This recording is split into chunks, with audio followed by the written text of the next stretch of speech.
ಚಾಮರಾಜನಗರ ಜಿಲ್ಲೆಯ ಹನೂರಿನಲ್ಲಿ ನಡೆದಂತಹ ಶೂಟೌಟ್ ಪ್ರಕರಣಕ್ಕೆ ಸಂಬಂಧಪಟ್ಟಂತೆ ರಾಜ್ಯಾದ್ಯಂತ ಆಕ್ರೋಶ ಕೂಡ ವ್ಯಕ್ತವಾಗ್ತಿದೆ. ಈಗಾಗಲೇ ಮೂವರು ಕೂಡ ಬಲಿಯಾಗಿದ್ದಾರೆ.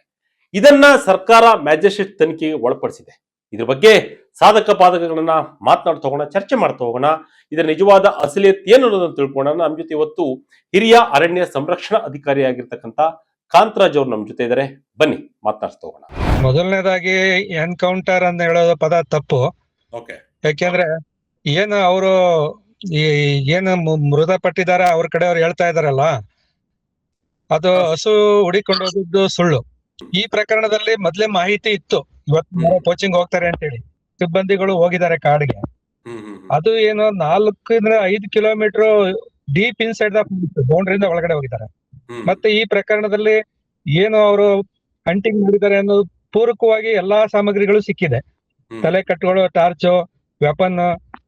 ಮೊದಲನೇದಾಗಿ ಕಾಡೊಳಗಡೆ ಹೋಗೋದು ನಿಷಿದ್ಧ, ಅದ್ರಲ್ಲೂ ವೆಪನ್ ತಗೊಂಡು ಹೋಗೋಂಗಿಲ್ಲ. ಈಗ 2 ಅನ್ಲೈಸೆನ್ಸ್ಡ್ ಗನ್ ಸಿಕ್ಕಿದೆ, ಮತ್ತೆ ಮಾಂಸ ಸಿಕ್ಕಿದೆ, ಚೂರಿ ಸಿಕ್ಕಿದೆ, ತಲೆ ಕಟ್ಟೋ ಬ್ಯಾಟ್ರಿ ಸಿಕ್ಕಿದೆ. ಇವೆಲ್ಲಾ ಪುರಾವೆಗಳು ಅವರು ಹಂಟಿಂಗ್ ಹೋಗಿದ್ದಾರೆ ಅನ್ನೋದು ಗ್ಯಾರಂಟಿ. ಇವರು ಏನು ನಮ್ಮ ಮತ್ತೆ ಸಿಬ್ಬಂದಿ ಅಂತ ಹೇಳ್ತು, ಒಬ್ಬರ ಮುಖ ಒಬ್ಬರಿಗೆ ಕಾಣಿಸ್ತಾ ಇರ್ಲಿಲ್ಲ. ಹಾಗಾಗಿ ಇವರು ತಮ್ಮ ಏನು ಆ ಕಡೆಯಿಂದ ಹಂಟರ್ಸ್ ಇದಾರೆ ಅಂತ ಗುರ್ತಾಯ್ತು, ಕೂಡ್ಲೇ ಇವ್ರು ಈ ಕಡೆಯಿಂದ ಫೈರ್ ಮಾಡಿದ್ದಾರೆ. ಆತ್ಮರಕ್ಷಣೆಗೆ ಹೋಗಿ ಮಾಡಿದ್ದಾರೆ ಹೊರತು ಇಲ್ಲಿ ಉದ್ದೇಶ ಪೂರ್ವಕವಾಗಿ ಅವರು ಗುಂಡು ಹೊಡೆದಿಲ್ಲ. ಇದು ಆಕಸ್ಮಿಕ. ಆದ್ರೆ ಇವರು ಏನು ಪೂರಕ ದಾಖಲೆ ಇವೆಲ್ಲ ವಸ್ತುಗಳು ಸಿಕ್ಕಿದೆ, ಅದು ಅವರು ಹಂಟಿಂಗ್ ಹೋಗಿದೆ ಅನ್ನೋದಕ್ಕೆ ಪುರಾವೆಗಳು ಪೂರ್ಣ ಸಿಕ್ಕಿದೆ. ಹಾಗಾಗಿ ಈ ಪುರಾವೆಗಳು ಇರೋದ್ರಿಂದ ನಾವು ನಿಜವಾದ ಹಂಟರ್ಸ್ ಆಗಿರೋದ್ರಿಂದ ಇವ್ರು ಹೊಡೆದಿರೋದ್ರಲ್ಲಿ ತಪ್ಪೇನಿಲ್ಲ. ಯಾವ ಸನ್ನಿವೇಶ ಎದುರಾಗುತ್ತೆ ಅಂತ ಯಾಕೆಂತ ಹೇಳಿದ್ರೆ, ಒಂದು ಗುಂಡು ಹಾರಿಸಬೇಕಾಗಿದ್ದ ಸಂದರ್ಭ ಒಬ್ಬ ಅರಣ್ಯ ಅಧಿಕಾರಿಗೆ ಯಾವ ಸನ್ನಿವೇಶ ಎದುರಾದಾಗ ಇದನ್ನ ಮಾಡಬಹುದು ಅಂತ? ಈಗ ಆತ್ಮರಕ್ಷಣೆ, ಈಗ ನಾನು ಮುಂದೆ ಯಾರಿದ್ದಾರೆ ಏನಿದ್ದಾರೆ, ಅವ್ರ ಹತ್ರ ಯಾವ ತರ ವೆಪನ್ ಇದೆ, ಅದರಿಂದ ಏನ್ ಆಗ್ಬೋದು ಅನ್ನೋದು ನಮಗೂ ಗಾಬರಿ ಇದೆ. ನಾನು ಬದುಕ್ಬೇಕು ಅನ್ನೋ ಆಸೆ ಇರೋದ್ರಿಂದ ಆ ವೇಳೆನಲ್ಲಿ ಈ ಗುಂಡ್ ಹಾರಿಸೋದ್ ಬಿಟ್ರೆ ಬೇರೆ ಮಾರ್ಗನೇ ಇರ್ಲಿಲ್ಲ. ಆದ್ರೆ ನಾವು ಅವತ್ತು ಸ್ಟೆನ್ ಗನ್ ತಗೊಂಡೋಗಿರೋದ್ರಿಂದ ಅದ್ರಲ್ಲಿ 5 ಗುಂಡುಗಳು ಇರ್ತವೆ. 5 ಗುಂಡುಗಳು ಕೂಡ ಇವರು ಹಾರಿಸಿದ್ದಾರೆ. ಹಂಗಾಗಿ ಮೂರುವರೆಗೂ ತಗ್ಲಿದೆ ಅದು. ಅಂದ್ರೆ ಎದುರುಗಡೆ ಇರೋರು ಬೇಟೆಗಾರರೇ ಬಂದಿದ್ದಾರೆ, ಬೇಟೆಯಾಡ್ಲಿಕ್ಕೆ ಬಂದಿದ್ದಾರೆ, ಇತರ ಕಾಡನ್ನ ಅಥವಾ ಅರಣ್ಯದಲ್ಲಿ ಇರ್ತಕ್ಕಂತ ಪ್ರಾಣಿಗಳನ್ನ ಅಂತ ಒಂದು ಗೊತ್ತಾದ ಸಂದರ್ಭದಲ್ಲಿ ಅದ್ರ ಮೇಲೆ ಶೂಟ್ ಮಾಡ್ಬೇಕಾ ಬೇಡವಾ ಅಂತ ಹೇಳಿ ಯಾರ ಹತ್ರ ಪರ್ಮಿಷನ್ ತಗೊಳ್ಬೇಕು. ಅಲ್ಲ, ಈಗ ಏನಾಗ್ತದೆ, ಈಗ ಮೊದ್ಲು ಇದೇ ಭಾಗದಲ್ಲಿ ಒಂದು ಹುಲಿನ ಇವರು ಸಾಯಿಸಿ ಅದನ್ನ 3 ಭಾಗ ಮಾಡಿ ಕೊನೆಗೆ ಎಲ್ಲಾ ಹಗರಣ ಆಗಿತ್ತು. ಈಗೇನಾಗಿದೆ, ಇರೋ ಪ್ರಾಣಿಗಳಿಗೆ ಅಂತ ಇರೋ 4% ಭಾಗದಲ್ಲಿ ಇವರು ಇರುವಂತ ಸಸ್ಯಾಹಾರಿ ಪ್ರಾಣಿಗಳನ್ನ ತಿಂತ ಹೋದ್ರೆ ಮಾಂಸಾಹಾರಿ ಪ್ರಾಣಿಗಳು ಹೊರಗಡೆ ಬರ್ಲೇಬೇಕಾಗ್ತದೆ. ಯಾಕೆಂದ್ರೆ ಒಂದು ಹುಲಿ ಬದುಕ್ಬೇಕು ಅಂತ ಹೇಳಿದ್ರೆ 55 ಪ್ರಾಣಿ ಬೇಕು, ಪ್ರತಿ ವಾರ ಒಂದೊಂದ್ ಪ್ರಾಣಿ ಬೇಕು. ಅದೇ ತರ ಬೇರೆ ಮಾಂಸಾಹಾರಿ ಪ್ರಾಣಿಗಳಿಗೂ ಬೇಕೇ ಬೇಕು. ಇರುವಂತ ಈ ಜಿಂಕೆಗಳು ಮತ್ತೆ ಹಂದಿಗಳನ್ನ ಮನುಷ್ಯರೇ ಹೊಡಿತಾ ಹೋದ್ರೆ ಅವಕ್ಕೆ ಆಹಾರದ ಕೊರತೆ ಉಂಟಾಗುತ್ತೆ, ಪ್ರಿಡೇಟರ್ ರಿಲೇಶನ್ಶಿಪ್ ಜಾಸ್ತಿ ಆಗುತ್ತೆ. ಆಗ ಅವು ಹೊರಬಂದು ಸಾಕು ಪ್ರಾಣಿಗಳನ್ನ ತಿನ್ಬೇಕಾಗ್ತದೆ. ಈ ಸಾಕು ಪ್ರಾಣಿಗಳನ್ನ ತಿನ್ನೋದು ಬೇಡ ಅನ್ನೋದಾದ್ರೆ ಈ ಹಂಟಿಂಗ್ ಆದಷ್ಟು ನಿಷೇಧ ಆಗ್ಬೇಕು. ನಮ್ಮ wild life protection act 1972 section 9 ಪ್ರಕಾರ ಕಾಡೊಳಗಡೆ ಹೋಗುವಂಗೆ ಇಲ್ಲ. ಹೋದ್ರು ಕೂಡ ಗನ್ ತಗೊಂಡ್ ಹೋಗುವಂಗಿಲ್ಲ, ಅಥವಾ ಅದಕ್ಕೆ ಸಂಬಂಧಪಟ್ಟ ಗುಂಡುಗಳೇ ಆಗ್ಲಿ ಇದೇ ಆಗ್ಲಿ ಕ್ಯಾರಿ ಮಾಡುವಂಗಿಲ್ಲ. ಇಲ್ಲಿ ಗನ್ನು ಸಿಕ್ಕಿವೆ, ಗುಂಡು ಸಿಕ್ಕಿದೆ, ಬೇರೆ ಪದಾರ್ಥಗಳೆಲ್ಲ ಅದಕ್ಕೆ ಪೂರಕವಾದವು ಎಲ್ಲಾ ವಸ್ತುಗಳು ಸಿಕ್ಕಿದೆ. ಹಾಗಾಗಿ ಇವರು ಬೇಟೆಗೆ ಹೋಗಿದ್ರು ಅನ್ನೋದ್ರಲ್ಲಿ ಅನುಮಾನ ಇಲ್ಲ. ಈಗ ಯಾವುದೇ ಎನ್ಕ್ವೈರಿ ಆಗ್ಲಿ, ಈಗ ಅಲೆ ಅವರು FIR ಕೂಡ ದಾಖಲೆ ಮಾಡಿದ್ದಾರೆ. FIR ಆಗ್ತಿದ್ರು ಕೂಡ ಇದು ವಿಚಾರಣೆ ನಡೀತದೆ. ನಡೆದಾಗ ಇದೆಲ್ಲಾ ಮಾಹಿತಿಗಳು ಪೂರಕವಾಗಿರೋದ್ರಿಂದ ನಮ್ಮ ಇಲಾಖೆ ಪರವಾಗಿನೇ ಬರುತ್ತೆ ಹೊರತು ಇದು ಹಂಟರ್ಸ್ ಪರವಾಗಿ ಬರೋದು ಚಾನ್ಸೇ ಇಲ್ಲ. ಯಾಕೆಂತ ಹೇಳಿದ್ರೆ ಕಾಡಿನ ಒಳಗಡೆ ಹೋಗ್ಲಿಕ್ಕೆ ಪರ್ಮಿಷನ್ ಇಲ್ಲ. ಹೌದು, ನಾವು ಕೂಡ ಹೋಗ್ತೀವಿ, ಯಾರು ಕೂಡ ಅದನ್ನ ಹೋಗ್ಲಿಕ್ಕೆ ಅವಕಾಶ ಇದೆ. ಬಟ್ ಈ ರೀತಿಯಾದಂತಹ ಸಲಕರಣೆಗಳನ್ನ ತೆಗೆದುಕೊಂಡು ಹೋಗ್ಲಿಕ್ಕೆ ಯಾವುದೇ ರೀತಿಯಾದಂತಹ ಅವಕಾಶಗಳು ಇರಲ್ಲ.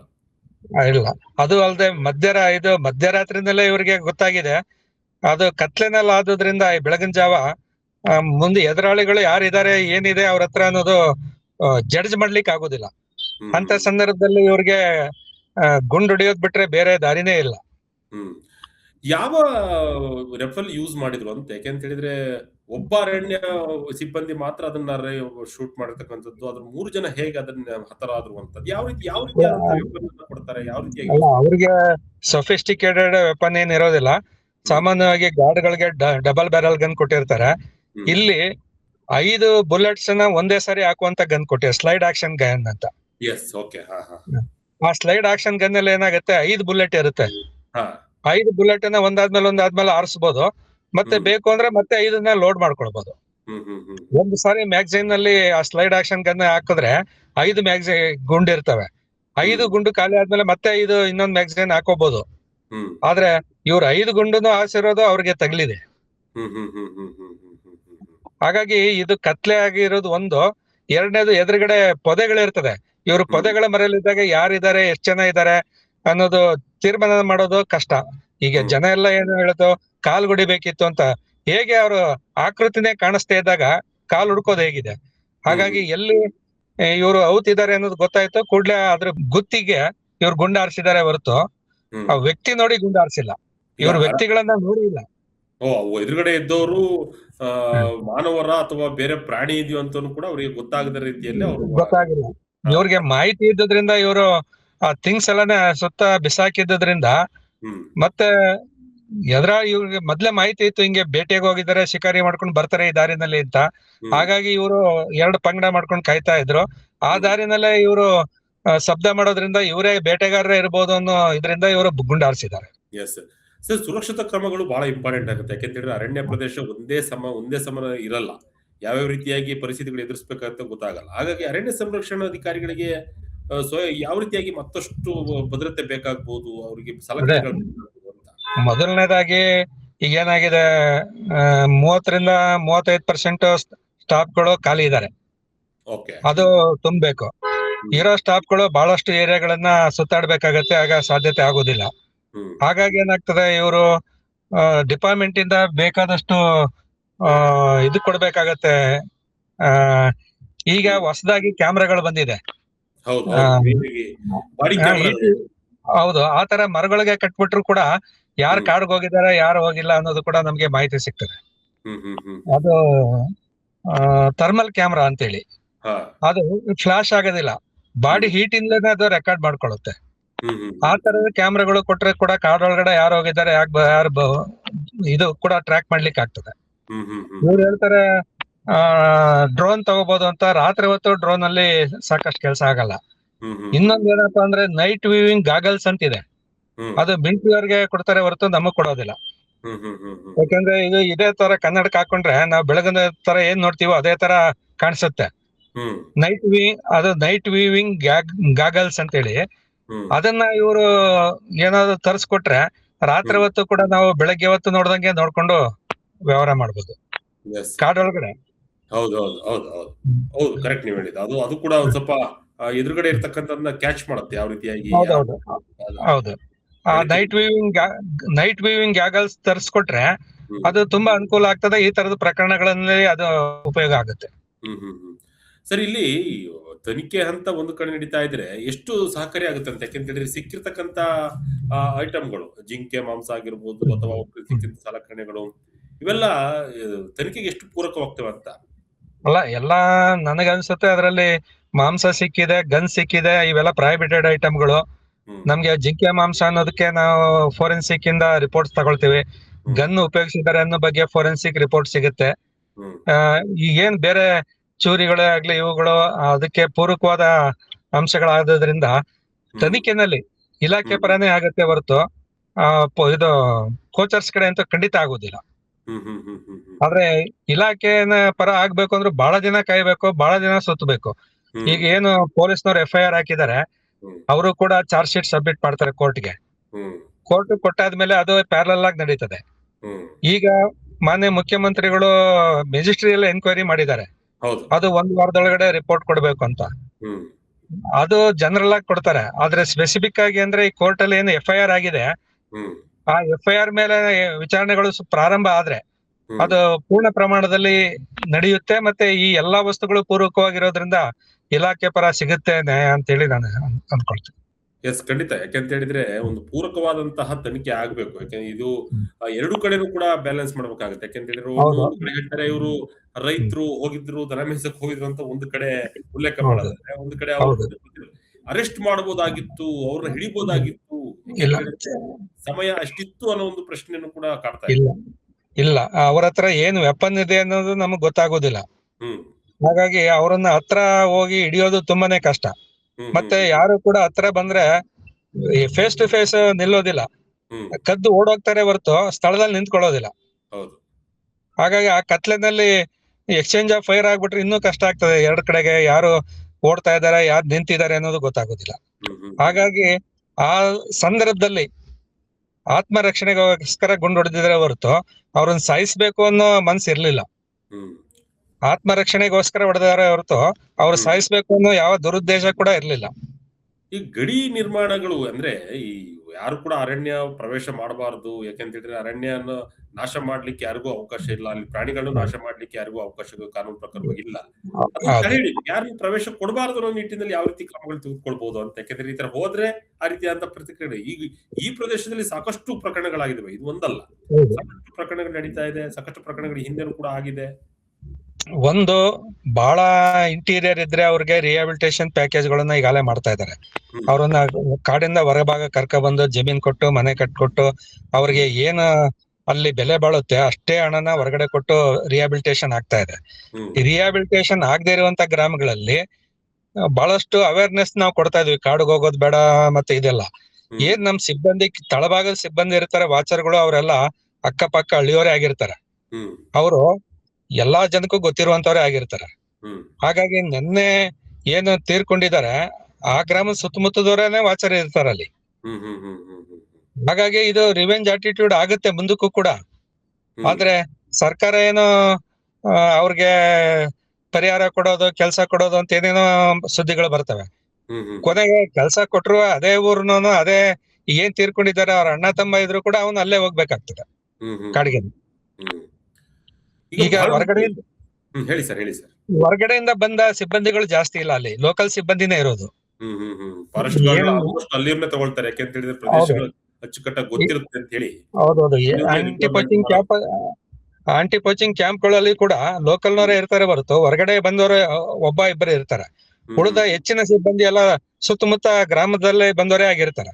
ಹ್ಮ್ ಎಸ್ ಸರ್. ಹಾಗಾಗಿ ಇವ್ರಿಗೆ ಮಾಹಿತಿ ಇರುತ್ತೆ, ಯಾರು ಹೋಗ್ತಾರೆ ಕಾಡ್ಗೆ, ಯಾರು ಬೇಟೆ ಆಡ್ತಾರೆ, ಖಂಡಿತ. ಅದೆಲ್ಲ ಸುಮಾರು ಮಾಹಿತಿ ಇವ್ರಿಗೆ ಇರ್ತದೆ. ಹ್ಮ್ ಹ್ಮ್ ಹ್ಮ್ ಅದೇ ಹಾಗಾಗಿ ಈಗ ಏನು ಈ ತೀರ್ಕೊಂಡಿದ್ದಾರೆ ಅವ್ರಿಗೆ ಪೂರ್ಣ ಮಾಹಿತಿ ಇರೋರು ಕೂಡ ಇರ್ತಾರೆ ಅಲ್ಲಿ ಹ್ಮ್ ಸಿಬ್ಬಂದಿ. ಹ್ಮ್ ಸರ್, ಬಹುತೇಕವಾಗಿ ಈಗ ಶೂಟ್ ಮಾಡುವ ಮುಂಚಿತವಾಗಿ ಎದುರುಗಡೆ ಇರೋರು ಯಾರು ಗೊತ್ತಿರಲಿಲ್ಲ, ಅಥವಾ ಕಾಡು ಪ್ರಾಣಿ ಇತ್ತ, ಮಾನವ ಗೊತ್ತಿಲ್ಲ ಅಂತ ಹೇಳಿ ಒಂದು ಮಾಹಿತಿ, ಅಂದ್ರೆ ಯಾರು ಗೊತ್ತಿಲ್ಲ ಅಂತ ಹೇಳಿ. ಅಂದ್ರೆ ಎದುರುಗಡೆ ಪ್ರಾಣಿಗಳಿದ್ರು ಸಹ ಅದನ್ನ ಶೂಟ್ ಮಾಡ್ತಕ್ಕಂಥದ್ದು ಎಷ್ಟು ಮಟ್ಟಿಗೆ ಸರಿ ಅಂತ. ಯಾಕೆಂದ್ರೆ ಬೇರೆ ಪ್ರಾಣಿಗಳು ಇರ್ಬೋದು. ಇರ್ಬೋದು.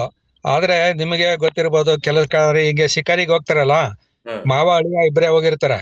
ಆ ಪದೇ ಪಕ್ಕ ಮಾವ ಇದ್ದಾಗ ಅಳಿಯ ಮಾವನ್ಗೆ ಹೊಡೆದಿದ್ದು ಸತ್ತಿರೋದು ಪ್ರಕರಣಗಳು ಉಂಟು. ಈಗ ಕತ್ಲಿನಲ್ಲಿ ಏನಾಗುತ್ತೆ ಅಂತ ಗೊತ್ತಾಗೋದಿಲ್ಲ. ಹ. ಹಾಗಾಗಿ ಈಗ ನಮ್ಮವರು ಕೂಡ ಒಂದೊಂದ್ಸಲ ಆತ್ಮರಕ್ಷಣೆಗೆ ಹೊಡೆದಾಗ ಪ್ರಾಣಿ ಸಿಕ್ಕಿದ್ರು ನಾವೇನ್ ಮಾಡ್ಲಿಕ್ಕೆ ಆಗುದಿಲ್ಲ. ಹ. ಈಗ ಪ್ರಾಣಿಯಿಂದ ಇವರು ಸಾಯೋ ಬದಲು ಅವರ ಆತ್ಮರಕ್ಷಣೆಗಾಗಿ ಹೊಡೆದಿದ್ದಾರೆ. ಇಂಥ ಪ್ರಕರಣಗಳು ಬಹಳ ಅಪರೂಪ. ಹ್ಮ್ ಹ್ಮ್ ಎಲ್ಲೋ 1000ದಲ್ಲಿ ಒಂದ್ ನಡೀತದೆ ಆ ತರ ಪ್ರಕರಣಗಳು. ಹ್ಮ್ ಹ್ಮ್ ಹ್ಮ್ ಹ್ಮ್ ಈ ಬೇಟೆಗಾರರನ್ನ ಸಂಪೂರ್ಣವಾಗಿ ತಡೆಗಟ್ಟಬೇಕು, ಯಾರು ಕೂಡ ಹೋಗ್ಬಾರ್ದು ನಿಟ್ಟಿನಲ್ಲಿ ಯಾವ ಕ್ರಮಗಳನ್ನು ತೆಗೆದುಕೊಳ್ಬಹುದು ಅಂತ ಯಥೇಚ್ಛವಾಗಿ. ಅಲ್ಲ ಈಗ ಆಂಟಿ ಪೋಚಿಂಗ್ ಅದೇ ಈಗ ಏನಂದ್ರೆ ನಾವು ಬಹಳಷ್ಟು ಇದ್ ಮಾಡ್ತೀವಿ. ಯಾರ ಈ ತರ ಮಾಡೋರಿದ್ರೆ ಇನ್ಫಾರ್ಮೇಶನ್ ಕೊಟ್ರೆ ಅವ್ರಿಗೂ ಕೂಡ ಬಹುಮಾನ ಕೊಡೋ ಪದ್ಧತಿ ಇಲಾಖೆನಲ್ಲಿ ಇದೆ. ಹ್ಮ್ ಹ್ಮ್ ಹ್ಮ್ ಹ್ಮ್ ಈಗ ನಮ್ಗೆ ಇಂಥವ್ರು ಬೇಟೆ ಆಡೋಕ್ ಹೋಯ್ತಾ ಇದಾರೆ ಅಂತ ಬಂದು ನಮ್ಗೆ ಮಾಹಿತಿ ಕೊಡ್ತಾರೆ. ಅವ್ರ ಯಾಕಂದ್ರೆ ಜೊತೆ ಇರೋರೇ intelligence ಕೊಡ್ತಾರೆ. report ಬಹಳ ಇಂಪಾರ್ಟೆಂಟ್ ಆಗುತ್ತೆ. ಯಾಕೆಂದ್ರೆ ಈಗ ಹೋಗ್ತಾ ಇದಾರೆ, ಬರ್ತಾ ಇದಾರೆ ಅಂತ ಹೇಳಿ ಈ ಮಾಹಿತಿ ಸಿಕ್ಕ ಕೂಡಲೇ ಅವರು ಕೂಡ ಅಲರ್ಟ್ ಆಗ್ತಾರೆ. ಹೌದೌದು. ಬಟ್ ಬಹಳಷ್ಟು ಜನ ದಿಢೀರ್ ಅಂತ ಹೋಗೋದಿಲ್ಲ, ಮೊದ್ಲೇ ಪ್ಲಾನ್ ಮಾಡ್ಕೊಂಡು ಪ್ರತಿಯೊಂದು ತಗೊಂಡು, ಈಗ ಮೊನ್ನೆ ಹೋದವರು ಕೂಡ ಊಟದ ವ್ಯವಸ್ಥೆ ಎಲ್ಲ ಮಾಡ್ಕೊಂಡು ಹೋಗಿದ್ದಾರೆ, ಹ್ಮ್ ಹ್ಮ್ ತಗೊಂಡ್ ಹೋಗಿದ್ದಾರೆ. ಸಾಫ್ಟ್ ಟಿಫಿನ್ ಡ್ರಿಂಕ್ಸ್ ಗಳು ಬಾಕ್ಸ್ ಎಲ್ಲ ತಗೊಂಡ್ ಇದೆ. ಹೋಗಿದ್ದಾರೆ. ಸಿಕ್ಕಿರೋದು ಟಿಫಿನ್ ಬಾಕ್ಸ್ ಹೌದು ಎಲ್ಲ ಇದೆ. ಟೊಮೊಟೊ ಹಣ್ಣು ಕೂಡ ಹೌದು. ಇದೆ. ಹಾಗಾಗಿ ಎಲ್ಲ ಇದು ದಿಢೀರ್ ಅಂತ ಹೋಗೋದಿಲ್ಲ. ಹೋದ್ರೆ ಒಂದಿನ ರಾತ್ರಿ ಅಲ್ಲೆಲ್ಲ ತಂಗಿದ್ದು ಆ ಕೆಲಸ ಮುಗಿಸ್ಕೊಂಡೇ ಬರ್ತಾರೆ, ಯಾವ್ದಾರ ಪ್ರಾಣಿ ಹೊಡ್ಕೊಂಡೇ ಬರ್ತಾರೆ, okay okay okay okay okay okay ಏನ್ ಟಾರ್ಗೆಟ್ ಹೋಗ್ತೀರ ಅದು ಮುಗಿಸ್ಕೊಂಡೇ ಬರ್ತಾರೆ ಅಂತ ಹೇಳಿ. ಮುಗಿಸ್ಕೊಂಡೇ ಬರ್ತಾರೆ. ಆ, ಏನ್ ಬಹುತೇಕ ಪೂರ್ತಿಯಾಗಿ ಮಾಹಿತಿ ಗೊತ್ತಾಗತ್ತೆ. ಹ್ಮ್ ಹ್ಮ್ ಹ್ಮ್ ಹ್ಮ್ ಹ್ಮ್ ಹ್ಮ್ ಹ್ಮ್. ಇಲಾಖೆ ಸಿಬ್ಬಂದಿಗೆ ಮಾಹಿತಿ ಅಂತೂ ಕೂಡಲೇ ಸಿಗುತ್ತೆ. ಹೌದು ಹೌದು ಹೌದು ಹೌದು. ಯಾವೆಲ್ಲ ಅಪಾಯಗಳು ಎದುರಾಗ್ತಾವಂತೆ? ಯಾಕೆಂತೇಳಿ ಫಾರೆಸ್ಟ್ ಗಾರ್ಡ್ ಕೆಲಸ ಅಂದ್ರೆ ಸಾಮಾನ್ಯ ಕೆಲಸ ಅಲ್ಲ. ಮಳೆ ಇರುತ್ತೆ, ಗಾಳಿ, ಚಳಿ ಇರುತ್ತೆ. ಏನೆಲ್ಲ ಸವಾಲುಗಳು ಇರ್ತವೆ ಫಾರೆಸ್ಟ್ ಆಫೀಸರ್ಸ್ಗೆ ಅಂತ? ಆ, ಹಾಗಾಗಿ 8 ಗಂಟೆ ಕೆಲಸ ಅಂತ ಏನಿಲ್ಲ. ಹಾ ಹಾ ದಿನದ 24 ಗಂಟೆ ಟೈಮು ಅಲರ್ಟ್ ಆಗಿರ್ಬೇಕು. ಹಾ. ಹಾಗಾಗಿ ಈಗ ಆಂಟಿ ಪೋಚಿಂಗ್ ಕ್ಯಾಂಪ್ ಅಂತೀವಲ್ಲ, ಅಲ್ಲಿ ಹೋದನು 1 ವಾರ ಅಲ್ಲೇ ಉಳಿತಾನೆ ಅವನು. ಓಕೆ. ಹಾ ಹಾ ಹಾ ಹಾ, ಒಬ್ಬ ಬಂದ್ರೆ ಹಾ ಅವನು ವಾಪಸ್ ಬಂದಾದ್ಮೇಲೆ ಇನ್ನೊಬ್ಬ ಹೋಗ್ತಾನೆ. ಹಾ ಹಾ ಹಾ. ಹಾಗಾಗಿ ಪ್ರತಿನಿತ್ಯ ಅಲ್ಲಿ ಯಾವಾಗ್ಲೂ ಜನ ಇದ್ದೇ ಇರ್ತಾರೆ. ಹ್ಮ್. ಅವ್ರಿಗೆ ಅಂತ ಕ್ಯಾಂಪ್ ಅಲ್ಲಿ ವಾಕಿ ಟಾಕಿ ಇರ್ತದೆ. ಓಕೆ. ಇತ್ತೀಚೆಗಂತೂ ಬಹಳಷ್ಟು ಆಪ್ಗಳು ಬಂದಿದೆ. ಹ್ಮ್ ನಮ್ಮಲ್ಲೇ ಒಂದು ಹೆಜ್ಜೆ ಅಂತ ಒಂದು ಆಪ್ ಇದೆ. ಹ್ಮ್ ಹೆಜ್ಜೆ ಅಂದ್ರೆ ಅವ್ರಿಗೆ ಮೊಬೈಲ್ ಕೊಟ್ಟಿರ್ತೀವಿ. ಅವನ ಆನ್ ಮಾಡಿದ ತಕ್ಷಣನೇ ಎಷ್ಟೊತ್ತಿಗೆ ಆನ್ ಮಾಡ್ದ, ಎಷ್ಟು ಬ್ಯಾಟ್ರಿ ಇದೆ ಅದು ಹ್ಮ್ ಪೂರ್ಣ ಗೊತ್ತಾಗುತ್ತೆ. ಅವನು ಯಾವ ದಾರಿನಲ್ಲಿ ಹೋದ ಅಂತ ಕೂಡ ನಾವು ನಮ್ಮ ಕುಳಿತಲ್ಲೇ ಬೇಕಾದ್ರೆ ನಾವು ನೋಡ್ಬೋದು. ಹ್ಮ್ ಇವತ್ತು ಹ್ಮ್ ಈ ಕಡೆ ಹೋಗಿದ್ದಾನೆ. ಯಾಕೆಂದ್ರೆ ಅವೆಲ್ಲ ಜಿಯೋ ಟ್ಯಾಗ್ ಆಗಿರ್ತವೆ. ಅವನ್ ಹ್ಮ್ ಎಲ್ಲಿ ಹೋಗ್ತಾನೆ ಆ ಮ್ಯಾಪ್ ಅಲ್ಲಿ ಅದು ಮಾರ್ಕ್ ಆಗ್ಬಿಡುತ್ತದೆ. ಹ್ಮ್ ಹ್ಮ್ ಎಲ್ಲ ಹ್ಮ್ ಕೂತ್ಕೊಂಡ್ರು ಕೂಡ ಅವನು ಇಂಥ ಕಡೆನೆ ಕೂತಿದ್ದಾನೆ ಅನ್ನೋದು ಕೂಡ ನಮ್ಗೆ ಗೊತ್ತಾಗುತ್ತೆ. ಹ್ಮ್ ಅಷ್ಟೊಂದು ಆಧುನಿಕವಾದ ಆಪ್ಗಳನ್ನು ಕೂಡ ಅಪ್ಲೋಡ್ ಮಾಡಿ ಅವ್ರಿಗೆ ಮೊಬೈಲ್ ಕೊಟ್ಟಿರ್ತೀವಿ. ಹ್ಮ್ ಹ್ಮ್ ಹಾಗಾಗಿ ಸಂಜೆ ಬಂದು ಅವನು ಮೊಬೈಲ್ ಆಫ್ ಮಾಡಿದ್ರೆ ಇಷ್ಟೊತ್ತಿಗೆ ಬಂದು ಆಫ್ ಮಾಡಿದಾನೆ, ಇವತ್ತು ಇಷ್ಟು ಜಾಗ ಹೋಗಿ ಸುತ್ತಾಡ್ಕ ಬಂದಿದ್ದಾರೆ ಅನ್ನೋದು ಕೂಡ ನಾವು ಕೂತಲ್ಲೇ ನೋಡ್ಬೋದು. ಹ್ಮ್ ಹ್ಮ್ ಹ್ಮ್ ಹ್ಮ್. ಮತ್ತೆ ನಾಳೆಗೆ ಈ ಭಾಗ ಬಿಟ್ಟು ಬೇರೆ ಭಾಗ ಹೋಗಿ ಅಂತಲೂ ಹೇಳ್ಬೋದು. ಹ್ಮ್. ಭೌಗೋಳಿಕವಾಗಿ ಎಷ್ಟು ಸವಾಲುಗಳಾಗ್ತವೆ? ಯಾಕೆಂತ ಹೇಳಿದ್ರೆ ಭೂಪ್ರದೇಶ ಅಂದ್ರೆ ಅರಣ್ಯ ಪ್ರದೇಶ ಇರ್ತಕ್ಕಂತ ಇದಕ್ಕೆ ತಕ್ಕಂತೆ ಪೂರಕವಾದಂತಹ ಫಾರೆಸ್ಟ್ ಗಾರ್ಡ್ ಇದೆಯಾ, ಅಥವಾ ಫಾರೆಸ್ಟ್ ಗಾರ್ಡ್ ಇದ್ದಾರಾ? ಭೌಗೋಳಿಕವಾಗಿ ಎಷ್ಟು ಇಲ್ಲ ಸವಾಲಾಗ್ತವೆ? ಇಲ್ಲ, ನಾನು ನಿಮ್ಗೆ ಮೊದ್ಲೇ ಹೇಳಿದೆ, ನಮ್ಮಲ್ಲಿ ಹೆಚ್ಚು ಕಡಿಮೆ 30-35% ಹ್ಮ್ ಈಗ ಜನ ಇಲ್ಲ, ಖಾಲಿ ಇವೆ. ಹ್ಮ್ ಹಾಗಾಗಿ ಒಬ್ಬ 2-3 ಪ್ರದೇಶಗಳನ್ನ ಸುತ್ತಾಡ್ಬೇಕಾಗ್ತದೆ. ಹ್ಮ್ ಹ್ಮ್ ಇಂಥ ಹ್ಮ್ ಸಂದರ್ಭದಲ್ಲಿ ಅವನು ಗ್ಯಾಪ್ ಕ್ರಿಯೇಟ್ ಆಗುತ್ತೆ. ಇವತ್ತು ಈ ಹ್ಮ್ ಕಡೆ ಹೋದ್ರೆ ಆ ಕಡೆ ನೋಡಕ್ಕೆ ಯಾರು ಇರೋದಿಲ್ಲ. ಹ್ಮ್ ಅದನ್ನ ಉಪಯೋಗಿಸ್ಕೊಂಡು ಇವರು ಬೇಕಾದ್ರೆ ಬೇಟೆ ಆಡ್ಲಿಕ್ಕೆ ಮತ್ತೆ ಇದಕ್ಕೆ ಸುಲಭ ಆಗ್ತದೆ. ಹ್ಮ್ ಕೆಲವೊಂದು ಹಬ್ಬಗಳು, ಈಗ ಮೊನ್ನೆ ಇಂಡಿಪೆಂಡೆನ್ಸ್ ಡೇ, ಅವತ್ತು ಎಲ್ಲ ಬೇರೆ ಬೇರೆ ಕಡೆ ಹೋಗ್ತಾರೆ, ಯಾರು ಇರೋದಿಲ್ಲ ಅಂತ ಮೊದ್ಲೇ ತೀರ್ಮಾನ ಮಾಡ್ಕೊಂಡು. ದಿನಗಳನ್ನ ಆಯ್ಕೆ ಮಾಡ್ಕೊಳ್ತಾರೆ. ಹಾ. ಹೌದು, ರಜಾ ದಿನಗಳನ್ನೇ ಆಯ್ಕೆ ಮಾಡ್ಕೊಳ್ತಾರೆ, ಹಬ್ಬ ದಿನಗಳೇ ಆಯ್ಕೆ ಮಾಡ್ಕೊಳ್ತಾರೆ. ಯಾಕಂದ್ರೆ ಹ್ಮ್ ಆ ದಿನ ಸಿಬ್ಬಂದಿ ಕೂಡ ಅವ್ರವ್ರ ಸ್ವಂತ ರಜಕ್ಕೋ ಹಬ್ಬಕ್ಕೋ ಊರ್ಗ್ ಹೋಗ್ತಾರೆ ಅನ್ನೋದು ಗ್ಯಾರಂಟಿ ಇರ್ತದೆ.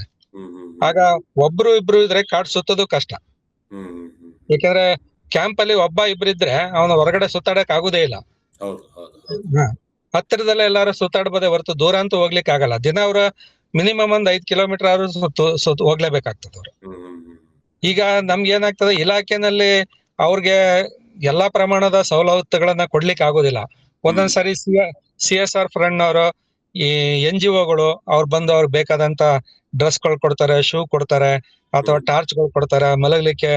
ಈ ತರದ ಪರಿಕರಗಳೆಲ್ಲನೇ NGOಗಳು ಕೂಡ ಸಹಾಯ ಮಾಡ್ತಾ ಇದ್ದಾರೆ. ಹ್ಮ್ ಹ್ಮ್ ಆ, ಹ್ಮ್ ಜೊತೆಗೆ CSR ಫಂಡ್ ಅಲ್ಲಿ ಕೂಡ ಕೆಲವು ಜನ ಅವರೇ ತಂದು ಇವ್ರಿಗೆ ಏನು ಬೇಸಿಕ್ ಇಲಾಖೆಯಿಂದ ಸಿಗದೆ ಇರುವಂತ ವಸ್ತುಗಳನ್ನ, ಅವ್ರಿಗೆ ಅನುಕೂಲ ಆಗುವಂತ ವಸ್ತುಗಳನ್ನ ಇವ್ರಿಗೆ ಕೊಟ್ಟು ಹೋಗ್ತಾರೆ ಅವ್ರು. ಹ್ಮ್. ಆ ತರದ ಕಾರ್ಯಕ್ರಮಗಳು ಕೂಡ ನಡೀತಾ ಇದೆ. ಆ, ತಮ್ಮ ಸೇವಾ ಬದಿಯಲ್ಲಿ ಕೂಡ ಈ ರೀತಿಯಾದಂತಹ ಘಟನೆಗಳು ಯಾವ್ದಾದ್ರು ನಡೆದಿದೆ ಸರ್? ಯಾಕೆಂತ ಹೇಳಿದ್ರೆ ಇಲ್ಲ, ನಡೆದಿದೆ.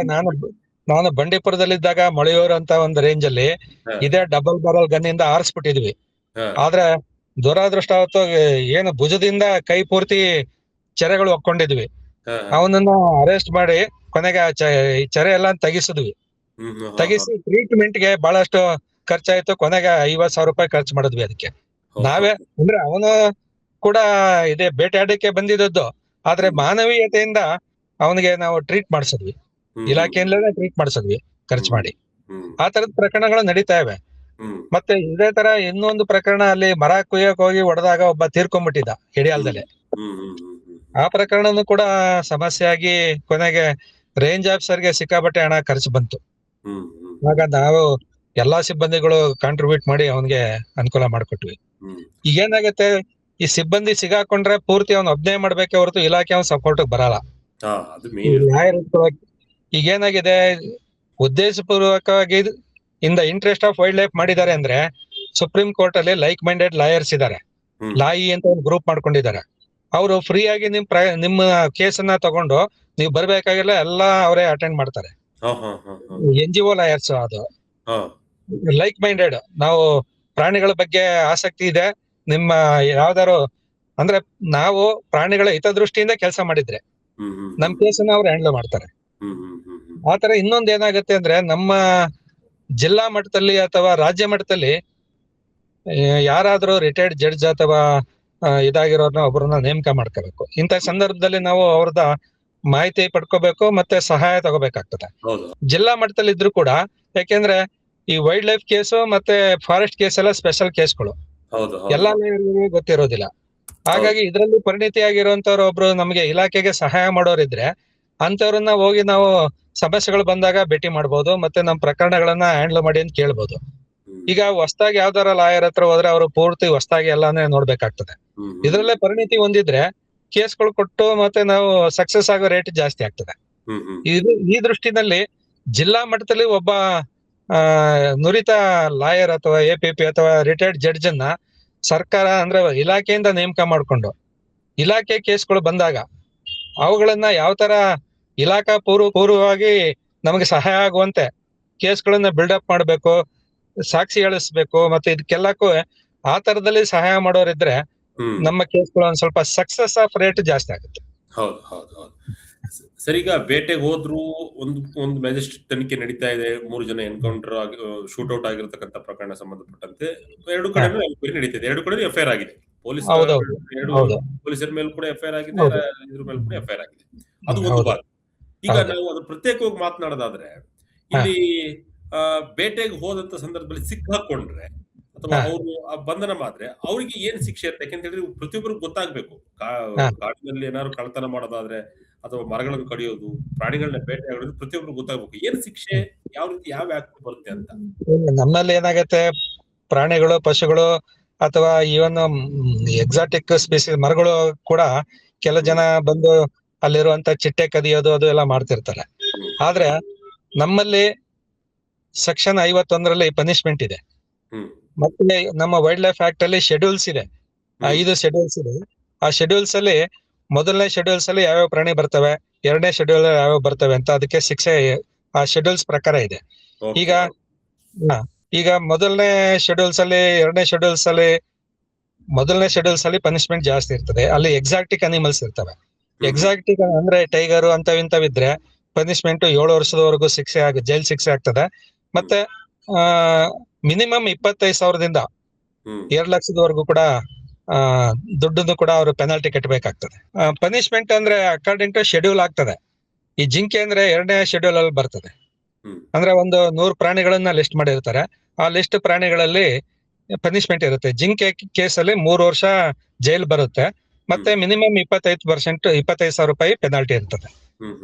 ಅದೇ ಟೈಗರ್ ಅಂತ ಇಂತದಾದ್ರೆ 7 ವರ್ಷ ಶಿಕ್ಷೆ ಇರ್ತದೆ, ಮತ್ತೆ 2 ಲಕ್ಷದವರೆಗೂ ಕೂಡ ಪೆನಾಲ್ಟಿ ಹಾಕ್ಲಿಕ್ಕೆ ಅವಕಾಶ ಇದೆ. ಅದು ಕೋರ್ಟ್ ಅಲ್ಲಿ ಮಾಡುವಂತ ಆದೇಶಗಳು. ನೋಡಿ, ಇದೆಲ್ಲ ತಿಳ್ಕೊಬೇಕು. ಯಾಕೆಂದ್ರೆ ಕಾನೂನು ಗೊತ್ತಿಲ್ದಲೆ ಕೆಲವರು ಸೀದಾ ಫಾರೆಸ್ಟ್ ನುಗ್ಗೋದು, ನಾವು ಬೇಕಾದಂಗೆ ನಡ್ಕೊಳ್ಳೋದು ಇವೆಲ್ಲವೂ ಕೂಡ ಮಾಡ್ತಿರ್ತಾರೆ. ಅಲ್ಲ, ಈಗ ನಾವು ಸೆಕ್ಷನ್ ಹಾಕುವಾಗ್ಲೂ ಕೂಡ ನಾವು entry into the sanctuary it self is A wrong. ಆ ಸೆಕ್ಷನ್ 9 ಶುರು ಆಗುತ್ತೆ ವೈಲ್ಡ್ ಲೈಫ್ ಆಕ್ಟ್ ಅಲ್ಲಿ. ಅಲ್ಲಿಂದ ನಾವು 18ವರೆಗೂ ಸೆಕ್ಷನ್ 18 ಅಂದ್ರೆ ಡಿಕ್ಲರೇಷನ್ ಆಫ್ ಸ್ಯಾಂಕ್ಚುರಿ, ಮತ್ತೆ ಅದ್ರೊಳಗಡೆ ಬರುವಂತ ಸೆಕ್ಷನ್ ಗಳೆಲ್ಲ ಇದೆ. ಇಲ್ಲಿ ವೆಪನ್ ತಗೊಂಡೋದ್ರೆ ಒಂದ್ ಸೆಕ್ಷನ್ ಇದೆ, ಸುಮ್ನೆ ಕಾಡಿಗೆ ಹೋದ್ರೆ ಒಂದ್ ಸೆಕ್ಷನ್ ಇದೆ, ಅಥವಾ ಮಾಂಸ ಸಿಕ್ಕಿದ್ರೆ ಒಂದ್ ಸೆಕ್ಷನ್ ಇದೆ. ಆತರ ಎಲ್ಲಾ ಸೆಕ್ಷನ್ ಗಳು ಹಾಕ್ದಾಗ ಇವರು ಎಲ್ಲಾ ಸೆಕ್ಷನ್ ಓವರ್ ರೂಲ್ ಮಾಡ್ಬೇಕಾಗತ್ತೆ ಕೋರ್ಟ್ ಅಲ್ಲಿ. ಹಾಗಾಗಿ ನಾವು ಒಂದ್ ಕೇಸ್ ಹಿಡಿದ್ರೆ ಒಂದೇ ಸೆಕ್ಷನ್ ಹಾಕಲ್ಲ, ಅದಕ್ಕೆ ಸಂಬಂಧಪಟ್ಟಂತ ಪೂರಕವಾಗಿರುವ ಎಲ್ಲಾ ಸೆಕ್ಷನ್ ಗಳನ್ನು ಹಾಕ್ಬಿಡ್ತಾರೆ. ಹಾಗಾಗಿ ಕೋರ್ಟ್ ಅಲ್ಲಿ ಈ ಎಲ್ಲಾ ಸೆಕ್ಷನ್ ಗಳನ್ನು ರೂಲ್ ಔಟ್ ಮಾಡ್ಬೇಕಾಗತ್ತೆ ಅವರು. ಆಗ ಪ್ರೂವ್ ಆದ್ರೆ ಎಲ್ಲಾ ಸೆಕ್ಷನ್ ಗಳಲ್ಲಿ ಯಾವ್ಯಾವ್ದಕ್ಕೆ ಎಷ್ಟೆಷ್ಟು ಪನಿಷ್ಮೆಂಟ್ ಇದೆ ಅದನ್ನ ಕೊಡ್ಲಿಕ್ಕೂ ಕೂಡ ಅವಕಾಶ ಇದೆ. ಅದು ನ್ಯಾಯಾಲಯದಲ್ಲಿ ಬಹಳ ದಿನ ತಗೊಳುತ್ತೆ, ಅಷ್ಟು ಬೇಗ ಪ್ರಕರಣ ಇತ್ಯರ್ಥ ಆಗೋದಿಲ್ಲ.